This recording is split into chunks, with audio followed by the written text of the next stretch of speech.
बिया, वैसे मैं तुम्हारे हौसले की दाद देती हूँ, वरना तुम्हारे मुस्तकबिल के बारे में मैं सोचूं तो डर जाती हूँ।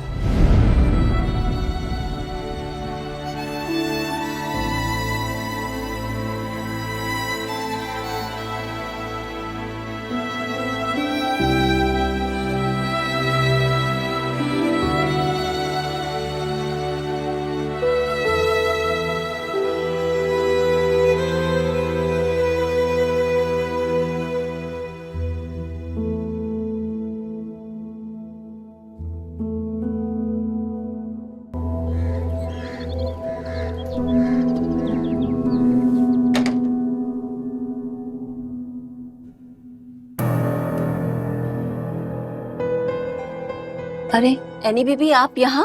हाँ, मम्मी कहाँ है? जी अपने कमरे में हैं।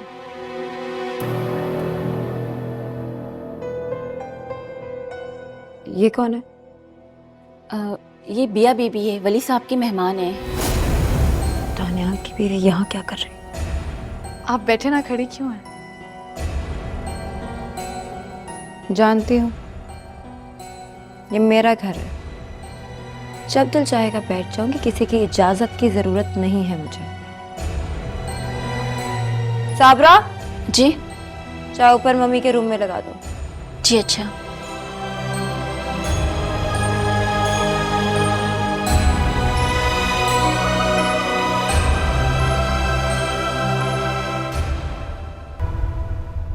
मम्मी, आपको पनाह देने के लिए यही लड़की मिली थी? आप जानती भी हैं कि उसका बैकग्राउंड क्या है और वो कौन है? वली उसे कहां से लाया आपके पास उठा के? मुझे इससे कोई फर्क नहीं पड़ता, वो मेरे काम आ रही है, मेरे लिए इतना ही काफी है। मैं वली को नाराज नहीं कर सकती थी। मम्मी, वो अकबर हुसैन की बहू रह चुकी है, उनके इकलौते बेटे दानियाल की बीवी। आपको पता भी है कि अगर उन्हें पता चल गया कि वो आपके पास रह रही है तो वो क्या कर सकते हैं आपके साथ? क्या बिगाड़ सकता है वो मेरा? और किसी में इतनी जुर्रत नहीं कि लैला बेगम की तरफ आंख उठाकर देख सके। और बात सुनो, तुम मेरी फिक्र करने की बजाय सरफराज का काम करने पर फोकस करो। बावला हुआ फिर रहा है वो। उसके साथ तो काम अब मैं हरगिज नहीं करूंगी। और जहां तक बात है पैसों की, अब जब आएगा ना तो उसके मुंह पे ये मार दीजिएगा। वाह, बड़ी दौलत आ गई है तुम्हारे पास, लेकिन माँ की तो कभी फिक्र नहीं की। कितनी मुश्किलात में जिंदगी गुजारी है मैंने। कहा था आपको साथ चलने को, याद है? लेकिन नहीं, आपको तो वली की निगाहों में अच्छा बनना था। तो क्यों ना सोचूं वली का? उसने कभी मेरा साथ नहीं छोड़ा तुम्हारी तरह। बरसों से इस घर का खर्चा चला रहा है वो। और इसी एहसान का बदला लेगा वो आपसे, आप मुझसे लिखवा लें। और मम्मी, अभी भी टाइम है, प्लीज इस लड़की को चलता करे, वरना वरना वरना क्या? वरना दानियाल और मेरी शादी नामुमकिन है। मम्मी,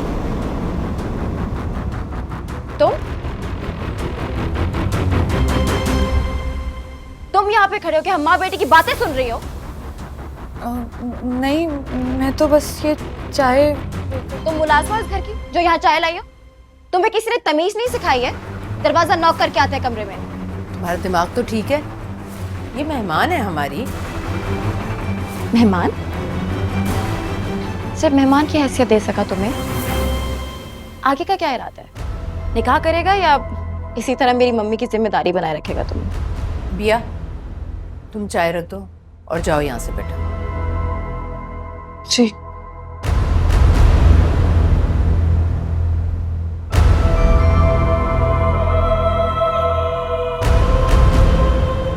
तुम्हारा दिमाग खराब है क्या?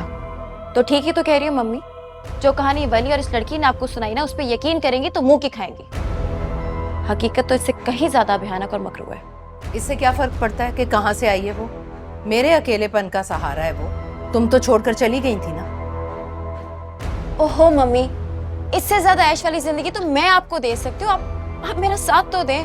दिमाग खराब है तुम्हारा, गलत आदमी के चक्कर में पड़ गई हो तुम। जानती हो किस खानदान से ताल्लुक रखता है वो?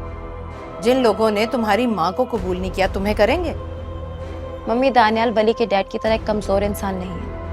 वो अपनी पूरी फैमिली से टकराने की हिम्मत रखता है क्योंकि वो मुझसे मोहब्बत करता है, मुझसे। खानदान से टकराना कोई अहम नहीं है। इस रिश्ते को मरते दम तक निभाना ये अहमियत रखता है, जो इस खानदान के किसी मर्द के बस में नहीं है। नहीं, मम्मी दानियाल ऐसा नहीं है। नहीं जान सकती एनी तुम उस खानदान के मर्दों की फितरत को। मत पड़ो इन चक्करों में, मुंह की खाओगी तुम। मम्मी प्लीज अब आप वली जैसी बातें ना करें।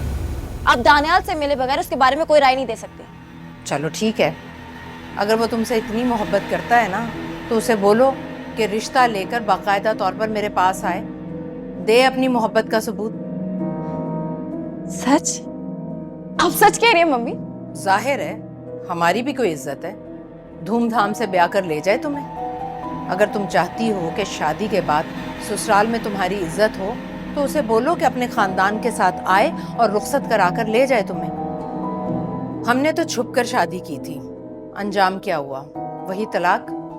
मैं नहीं चाहती जो कुछ उस खानदान ने मेरे साथ किया वही तुम्हारे साथ भी हो। जी